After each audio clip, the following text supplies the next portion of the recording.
Hello friends, तो आज की सीरीज में हम करेंगे आगामी प्रतियोगी परीक्षाओं से संबंधित करंट अफेयर से रिलेटेड क्वेश्चंस को। फ्रेंड्स, आप सभी के साथ इससे पहले भी करंट अफेयर के रिगार्डिंग क्वेश्चंस में शेयर कर चुकी हूं। आई होप कि आप लोगों ने अपनी तैयारी के साथ साथ इन क्वेश्चंस को भी प्रिपेयर जरूर कर लिया होगा, क्योंकि आप सभी लोग जानते हैं, देखिए कोई भी एग्जाम होता है उसमें करंट अफेयर के रिगार्डिंग 3 से 4 नंबर के क्वेश्चन जरूर पूछे जाते हैं। तो सभी प्रश्न आप सबकी प्रतियोगी परीक्षाओं की दृष्टि से महत्वपूर्ण हैं। आप लोग इस सीरीज में एंड तक बने रहें, और अगर आपको वीडियो थोड़ा भी नॉलेजेबल लगे तो प्लीज वीडियो को लाइक शेयर, चैनल को सब्सक्राइब भी जरूर कर लें। तो चलिए फ्रेंड्स, बिना टाइम वेस्ट करे कंटिन्यू करते हैं हम आज की सीरीज को। तो आज की सीरीज का पहला क्वेश्चन है, अरलम वन्य जीव अभ्यारण्य, जिसे अरलम तितली अभ्यारण्य कहा जाता है, किस राज्य में स्थित है। तो देखिए इसका नेम बदल दिया गया है और अरलम वन्यजीव अभ्यारण्य अब कहा जाता है अरलम तितली अभ्यारण्य, और ये स्थित है केरल के कुन्नूर जिले में। ठीक है, ये मेनली तितलियों के संरक्षण के लिए पुनः स्थापित किया गया है। ठीक है, तो राइट आंसर होगा ऑप्शन डी। अगला महत्वपूर्ण प्रश्न है, देखिए प्रधानमंत्री नरेंद्र मोदी ने हाल ही में प्रधानमंत्री संग्रहालय एवं पुस्तकालय की 47वीं वार्षिक बैठक की अध्यक्षता कहाँ की। तो देखिए इन्होंने इस बैठक की अध्यक्षता की है नई दिल्ली में। ठीक है, इस बैठक का मुख्य जो उद्देश्य था, सांस्कृतिक धरोहर पर जोर देना। ठीक है, तो राइट आंसर होगा ऑप्शन बी। नेक्स्ट क्वेश्चन है, किस देश ने 5 अगस्त को जुलाई विद्रोह दिवस के रूप में मनाने की घोषणा की है। तो ये घोषणा की है बांग्लादेश ने। क्यों? क्योंकि देखिए बांग्लादेश ने यह निर्णय 1971 के आंदोलन की स्मृति में लिया है और स्वतंत्रता की नींव माना जाता है इसे उस देश की। तो इसीलिए उन्होंने 5 अगस्त को जुलाई विद्रोह दिवस मनाने की घोषणा की है। क्वेश्चन नंबर 54 है, अंबेडकर के संदेश नामक हाल ही में प्रकाशित पुस्तक किसने लिखी है। तो देखिए अक्सर इस टाइप का क्वेश्चन आपसे कॉम्पिटिटिव एग्जाम में जरूर पूछा जाता है बुक्स से रिलेटेड। तो ये बुक हाल ही में लिखी है DS वीरैया ने, और इस बुक में देखिए जो अंबेडकर हैं उनके विचारों, सामाजिक न्याय पर वर्णन किया गया है। ठीक है, 2 तरीके से आपसे क्वेश्चन पूछा जा सकता है कि निम्न में से DS वीरैया ने कौन सी बुक लिखी है, या फिर अंबेडकर के संदेश नामक पुस्तक किसके द्वारा लिखी गई है। तो राइट आंसर होगा ऑप्शन ए। अगला क्वेश्चन है, रिसर्च एंड एनालिसिस विंग यानी कि रॉ का प्रमुख हाल ही में किसे नियुक्त किया गया है। तो राइट आंसर है ऑप्शन सी, पराग जैन को। ठीक है, इन्हें भारत की विदेशी खुफिया एजेंसी का प्रमुख बनाया गया है।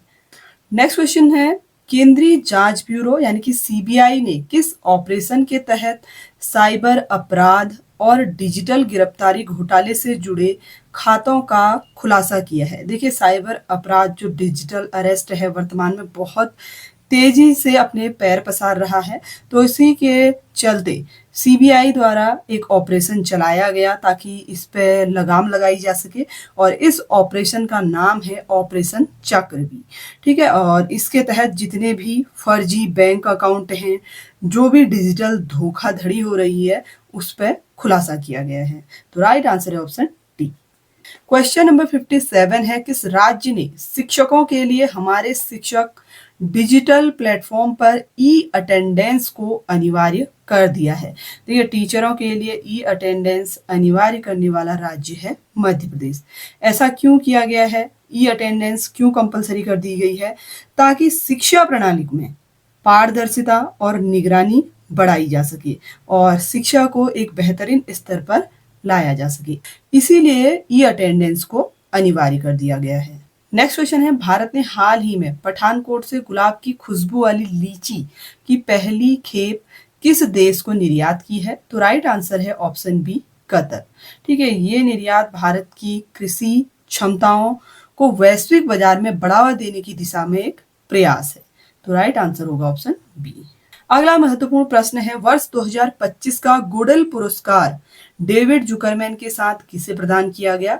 तो ये पुरस्कार डेविड जुकरमैन और ईशान चट्टोपाध्याय को प्रदान किया गया है। ईशान चट्टोपाध्याय को कंप्यूटर साइंस के क्षेत्र में उनके उल्लेखनीय योगदान, शोध उपलब्धियों के लिए ये पुरस्कार दिया गया है। तो करेक्ट आंसर होगा ऑप्शन बी।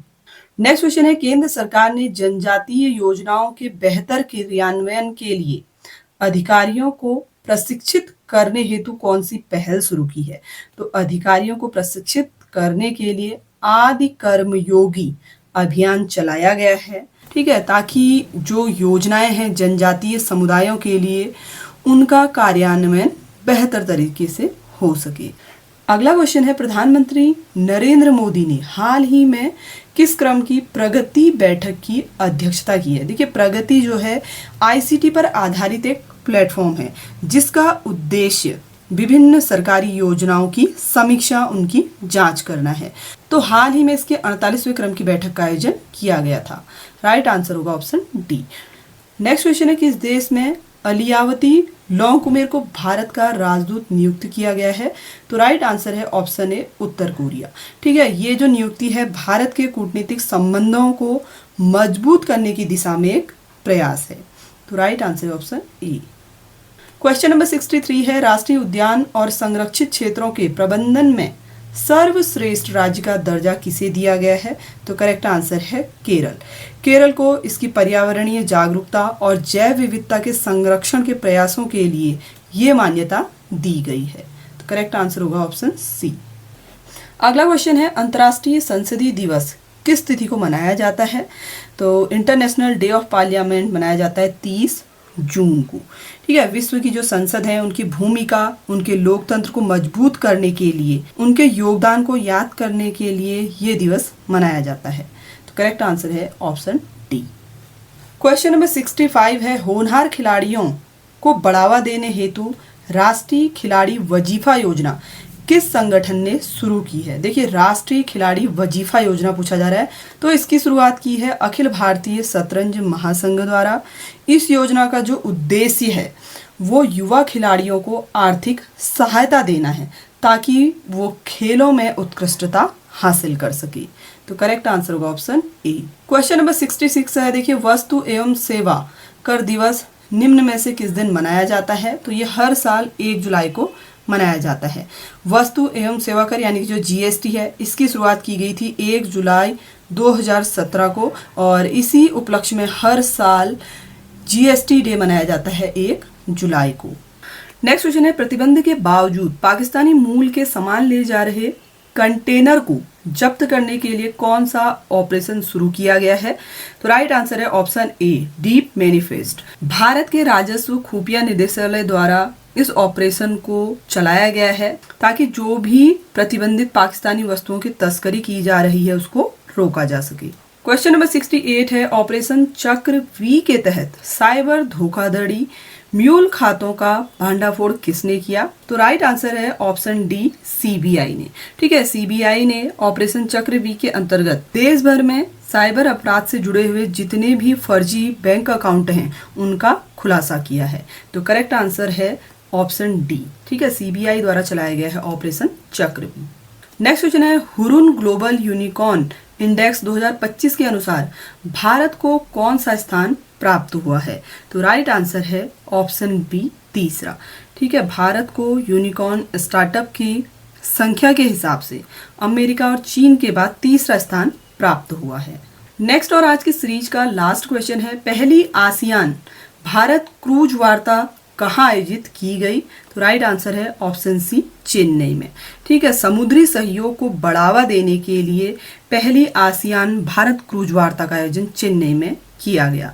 तो फ्रेंड्स, आई होप कि आप सभी के लिए सभी प्रश्न काफी नॉलेजेबल रहे होंगे। वीडियो अगर आपको इंटरेस्टिंग लगा हो तो वीडियो को लाइक, शेयर, चैनल को सब्सक्राइब जरूर कर लें। साथ ही पीडीएफ के लिंक के लिए आप हमारा टेलीग्राम चैनल भी ज्वाइन जरूर कर लें। Thanks for watching.